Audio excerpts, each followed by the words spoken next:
President Trump announced today he plans to give a primetime address tomorrow night to the nation. Meantime, Vice President J.D. Vance is in Pennsylvania today, promoting the administration's economic agenda as the president faces mounting pressure over rising inflation and affordability. While there, the vice president acknowledged a series of interviews with White House Chief of Staff Susie Wiles that were published today in Vanity Fair. He playfully touched on the fact that she referred to him as a, quote, conspiracy theorist. I haven't looked at the article. I, of course, have heard about it. But conspiracy theorist, sometimes I am a conspiracy theorist, but I only believe in the conspiracy theories that are true. Susie is a person I've come to know very, very well.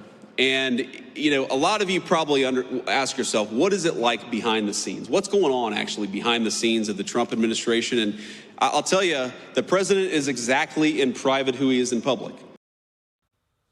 CBS News senior White House and political correspondent Ed O'Keefe joins us now. Ed, what were your other big takeaways from those interviews?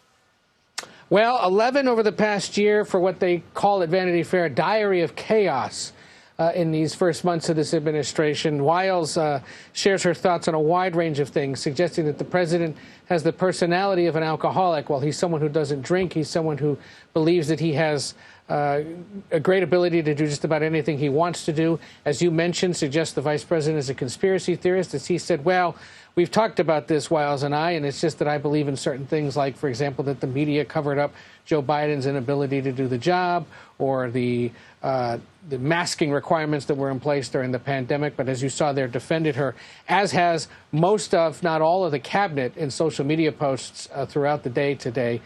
She suggests that the Attorney General, quote, completely whiffed on her understanding and explanation of the Epstein situation and what the Justice Department had in its possession, as people who've been concerned about that were reaching out for more information, and raises a lot of other questions about policy, for example, saying that she believed on day one that only those that had been convicted of nonviolent offenses regarding the January 6, 2021 insurrection should have been pardoned, but that ultimately the president decided to pardon everyone who had been convicted.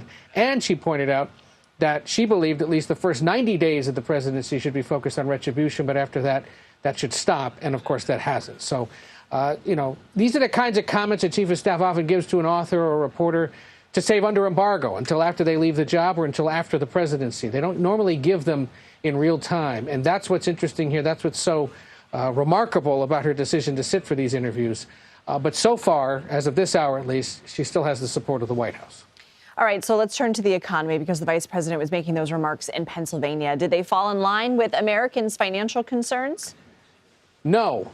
If he says, and if the president says that the economy is A+++, they're not reading the polling that suggests the American public is widely concerned about how the administration is overseeing the economy. I think it was 36% approval for the president's handling of the economy in the most recent CBS News poll. Other surveys have shown that his measure from voters is low and in similar numbers. So it's a sign they understand they've got to keep talking about this going into next year's midterm elections, that while certain aspects of the economy are in good shape, there are others that are struggling, and obviously the perception among voters is things aren't going well.